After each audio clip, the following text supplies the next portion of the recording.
Shalom, kita bertemu kembali dalam firman Tuhan. Mari kita berdoa. Tuhan, terima kasih karena sampai hari ini Tuhan tetap melindungi kami, membimbing kami, dan menyertai kami, memelihara hidup kami. Tuhan, kami mau mendengarkan firman-Mu. Tuhan, kami buka hati kami. Berfirmanlah Tuhan, kami siap untuk mendengar. Terima kasih Tuhan, sementara kami mendengar firman Tuhan, Tuhan memberkati kami. Dan Roh Kudus biar Kau urapi hamba-Mu, supaya hamba-Mu mampu menyampaikan isi hati-Mu. Dalam nama Yesus, haleluya, amin.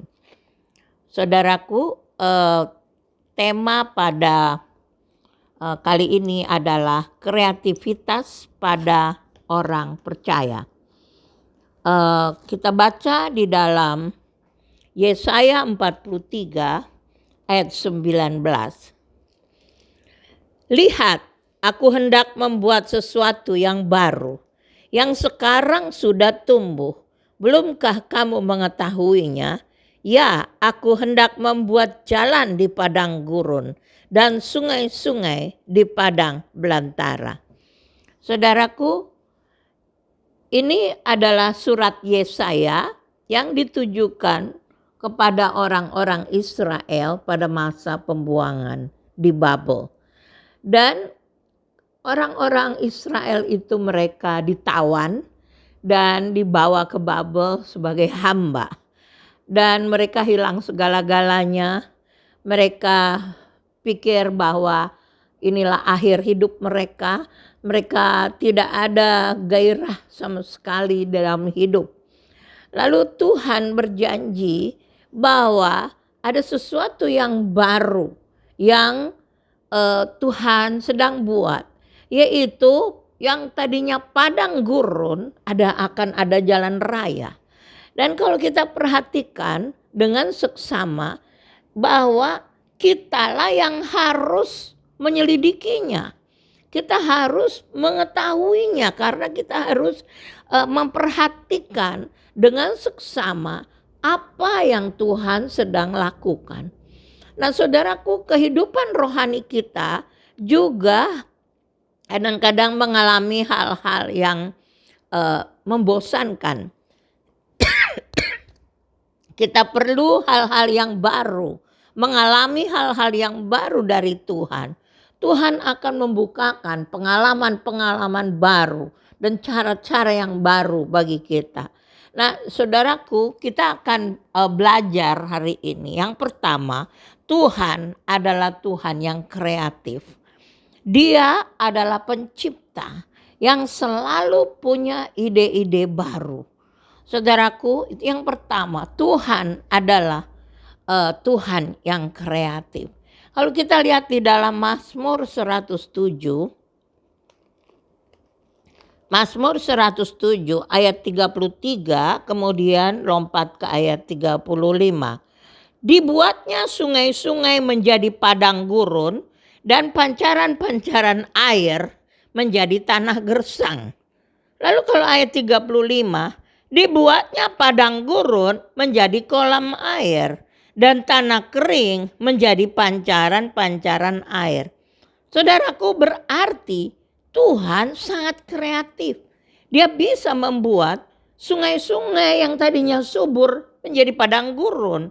Lalu pancaran-pancaran air yang keluar tanahnya menjadi gersang. Tapi juga sebaliknya, padang gurun bisa menjadi kolam air. Tanah kering bisa menjadi pancaran-pancaran air yang keluar. Nah, saudaraku, berarti Tuhan mempunyai banyak sekali cara-cara yang baru, ide-ide baru. Karena Dia adalah pencipta. Dia adalah kreator. Dan saudaraku, kata kreatif itu berasal dari kreator, pencipta. Dalam bahasa Ibrani, bara. Dalam bahasa Yunani, kistes. Dan saudaraku, itu artinya bahwa dia memiliki daya cipta dan kemampuan yang besar sekali untuk menciptakan. Saudaraku, dan dia tidak pernah monoton. Sebab itu kita harus bergerak kemana Roh Allah bergerak. Saudaraku, contoh, pada waktu Daud melawan orang Filistin, 1 Tawari 14 ayat 8 sampai 17, itu Daud bertanya pada Tuhan dan Tuhan berkata, majulah. Lalu Daud mendapat kemenangan. Kemudian orang Filistin menyerang kembali. Dan Daud bertanya lagi kepada Tuhan dan Tuhan berkata, buatlah gerakan melingkar sehingga kamu nanti dapat menyerang dari arah pohon kertau.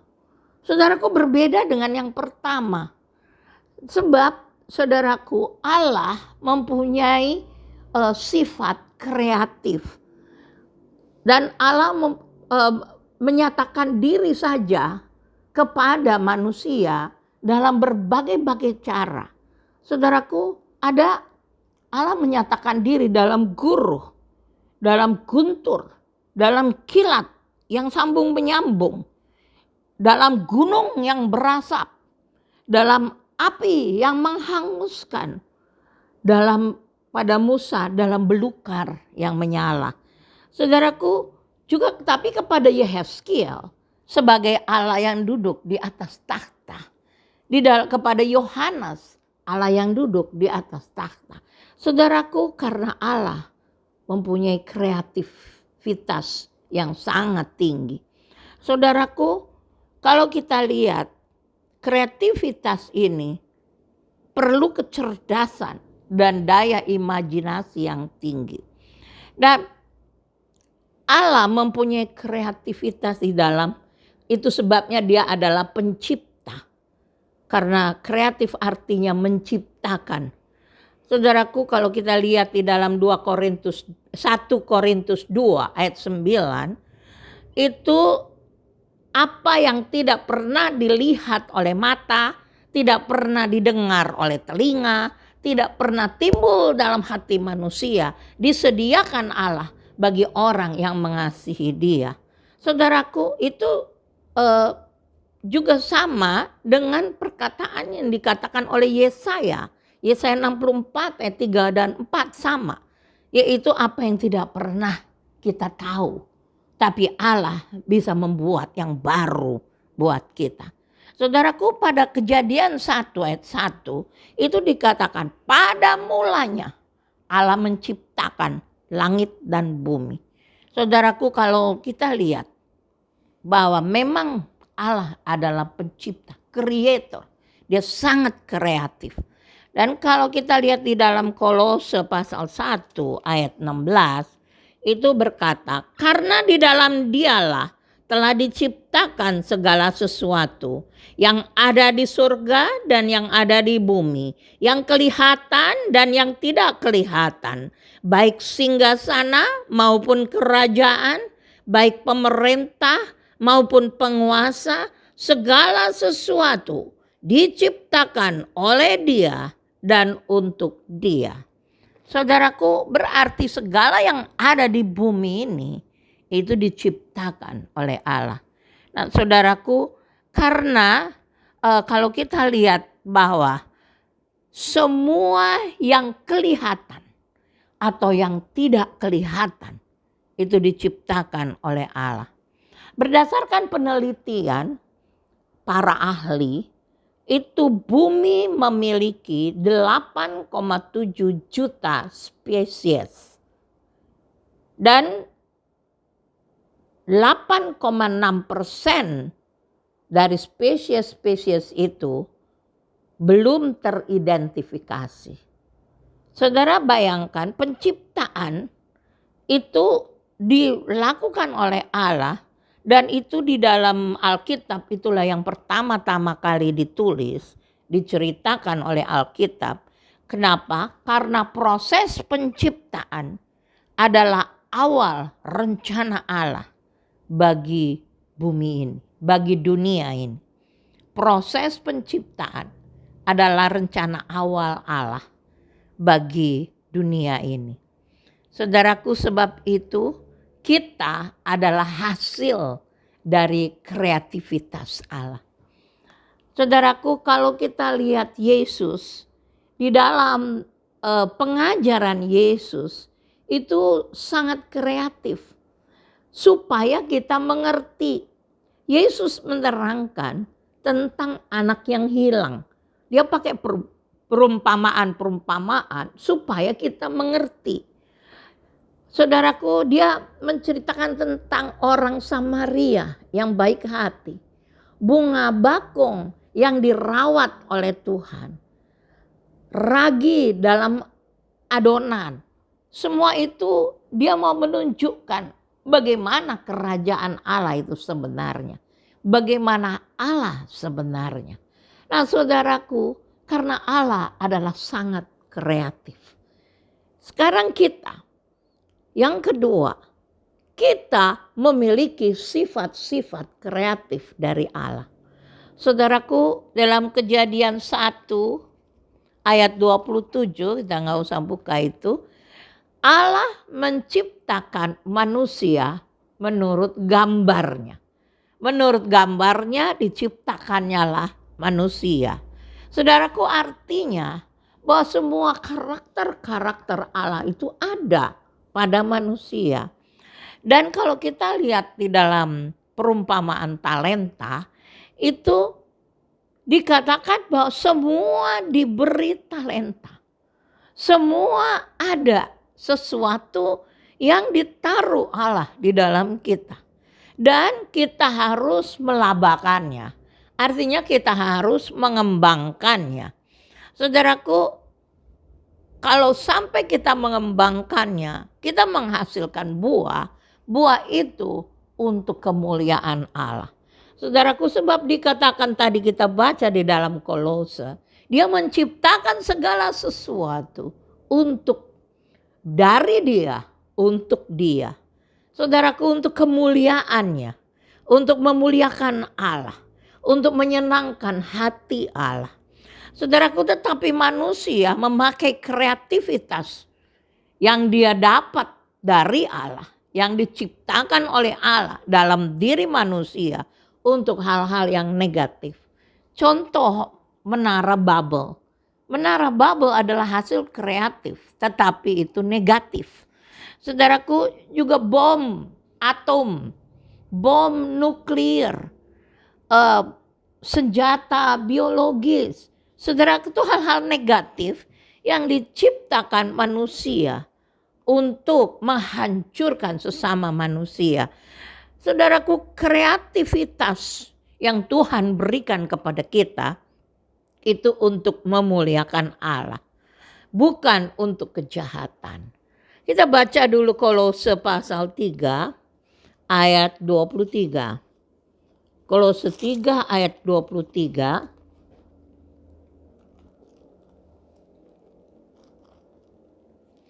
Apapun juga yang kamu perbuat, perbuatlah dengan segenap hatimu seperti untuk Tuhan dan bukan untuk manusia.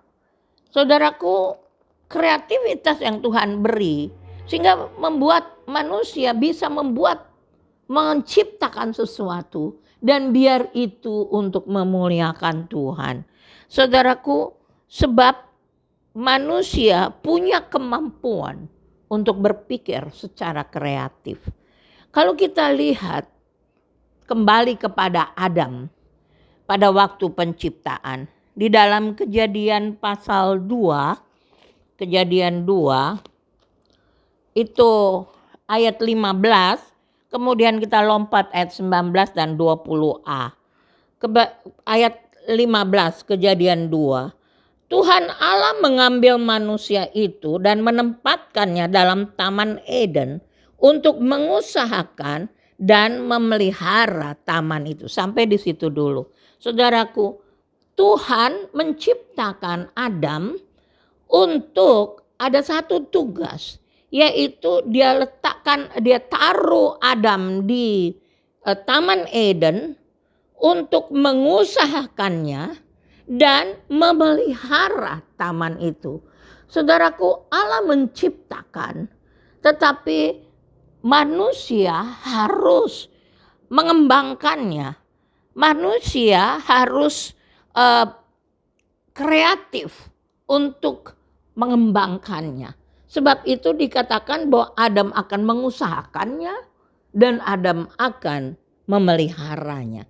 Kemudian kita lihat ayat 19 dan 20. Lalu Tuhan Allah membentuk dari tanah segala binatang hutan dan segala burung di udara. Dibawanyalah semuanya kepada manusia itu untuk melihat bagaimana ia menamainya. Dan seperti nama yang diberikan manusia itu kepada tiap-tiap makhluk yang hidup, demikianlah nanti nama makhluk itu. Saudaraku, Allah menciptakan binatang hutan dan burung-burung di udara, dan dia membawanya itu kepada Adam. Allah bawa kepada Adam. Kalau kita baca, untuk apa Allah bawa? Untuk melihat, dibawanya semua kepada manusia itu untuk melihat bagaimana ia menamainya. Jadi Allah yang ciptakan, tetapi dia ingin melihat bagaimana perkembangannya, kreativitasnya dari Adam. Bagaimana Adam memberi nama. Allah mau lihat bagaimana Adam memberi nama. Saudaraku, kalau kita mengembangkan kreativitas ke arah yang positif untuk memuliakan nama Tuhan, itu sangat menyenangkan hati Tuhan. Apa yang kita buat hanya untuk Tuhan. Dan saudaraku, manusia itu diciptakan dengan karakter sifat-sifat kreativitas. Saudaraku, sehingga bisa mengembangkan apa yang Tuhan beri. Sama seperti pengajaran Yesus, talenta. Talenta itu harus dilabakan. Talenta itu harus dikembangkan. Nah, saudaraku, sebab itu waktu Adam itu menamai binatang-binatang itu adalah proses kreativitas yang Adam tunjukkan kepada Allah. Dan saudaraku, yang ketiga adalah iman harus dengan sikap kreatif untuk mengatasi penghalang-penghalang. Saudaraku, di dalam Alkitab ada satu kisah tentang orang lumpuh. Dan karena begitu banyak orang di dalam rumah itu di mana Yesus berada, Yesus mengajar, itu orang lumpuh itu tidak bisa dibawa masuk. Kemudian apa yang terjadi?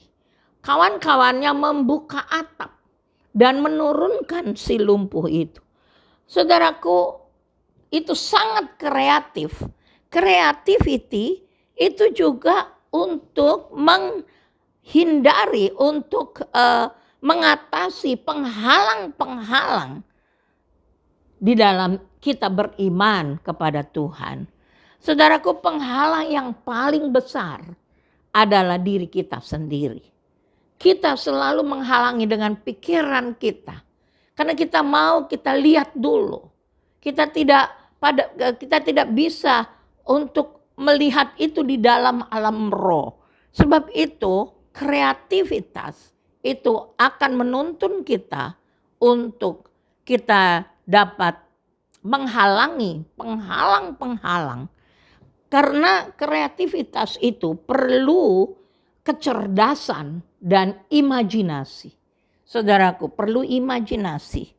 Dan kalau kita lihat di dalam Yakobus 2 ayat 20 kemudian lompat ayat 26. Itu dikatakan Yakobus 2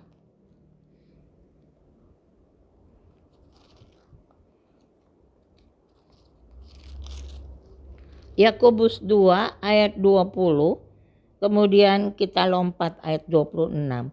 Hai manusia yang bebal, maukah engkau mengaku sekarang bahwa iman tanpa perbuatan adalah iman yang kosong. Ayat 26.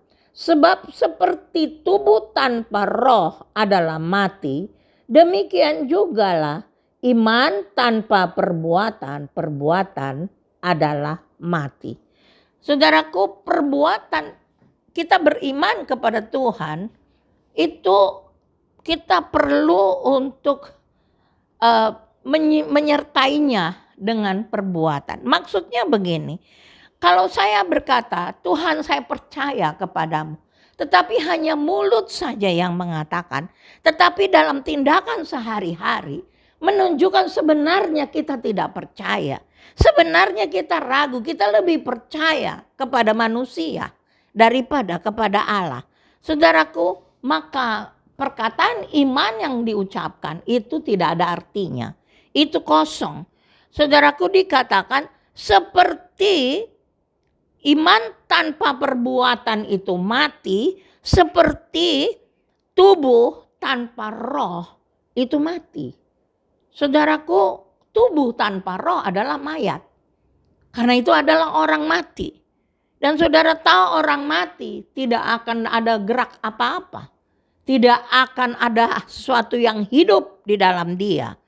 Tetapi iman dengan perbuatan. Perbuatan yang menunjukkan iman.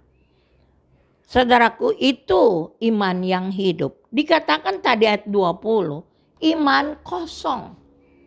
Iman yang kosong. Saudaraku, contoh bahwa kita ini berkata bahwa kita misalnya kita ada satu doa kepada Tuhan dan kita ada minta persoalan kita serahkan kepada Tuhan, lalu kita harus menunjukkan perbuatan sehari-hari kita adalah kita harus tunjukkan bahwa kita betul-betul orang yang beriman kepada Tuhan. Saudaraku, jadi kita perhatikan perbuatan apa yang bisa kita lakukan untuk menunjukkan bahwa kita ini beriman kepada Tuhan. Perbuatan apa? Saudaraku, memang kita diselamatkan bukan dari perbuatan. Karena kita diselamatkan itu anugerah. Tetapi kita iman harus dengan perbuatan. Saudaraku, kalau kita lihat bahwa dalam kehidupan rohani kita harus mengalami hal-hal yang baru. Karena Allah adalah Allah yang kreatif. Dan kita telah diberi karakternya Allah, yaitu bersifat kreatif. Dan saudaraku, kita harus hidup mengalami hal-hal yang baru dengan Tuhan. Tuhan akan membuka hal-hal yang baru bagi kita. Saudaraku, apa yang tidak pernah dilihat oleh mata, tidak pernah didengar oleh telinga, tidak pernah timbul dalam hati manusia, itu Allah sediakan. Tapi bagaimana kita mengalaminya? Dengan iman. Dengan kita ada tindakan iman. Saudaraku, perbuatan iman yang menunjukkan bahwa kita percaya kepada Tuhan. Saudaraku, kalau hidup kita ini mengalami persoalan, kreativitas akan mengalahkan penghalang-penghalang dari iman itu. Amin. Mari kita berdoa. Tuhan, terima kasih untuk firman-Mu. Biar supaya kami mempraktekkan bahwa hidup kami harus ada kreativitas. Tuhan, Engkau adalah Allah yang kreatif. Engkau tidak pernah monoton. Engkau tidak pernah melakukan apa yang sama terus. Engkau bergerak terus. Berikanlah kami kepekaan supaya apabila Engkau bergerak, kami juga bergerak. Kami mengikuti roh-Mu Tuhan. Terima kasih Tuhan. Kami juga berdoa Tuhan, supaya iman kami bisa belajar. Roh Kudus menuntun kami untuk melakukan perbuatan-perbuatan yang menunjukkan bahwa kami orang yang beriman. Terima kasih Tuhan. Dan kami mau berdoa Tuhan juga untuk situasi semua dalam bangsa kami. Kami berdoa supaya COVID-19 ini segera berhenti dari bangsa kami ini. Terima kasih Tuhan. Kami berdoa untuk orang-orang yang sakit, biar Tuhan sembuhkan. Kami juga berdoa supaya Tuhan memberkati setiap jemaat Tuhan. Mungkin mereka ada persoalan, tapi biar Tuhan melawat mereka. Masing-masing di rumahnya, Tuhan melawat mereka. Terima kasih Tuhan. Kami mau serahkan semuanya ke dalam tangan Tuhan. Ajarlah kami Tuhan untuk bisa menjadi orang percaya yang kreatif. Terima kasih Tuhan.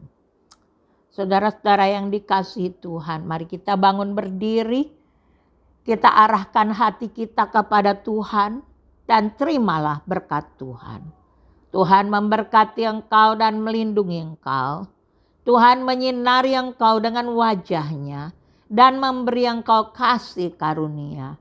Tuhan menghadapkan wajah-Nya kepadamu dan memberi engkau damai sejahtera.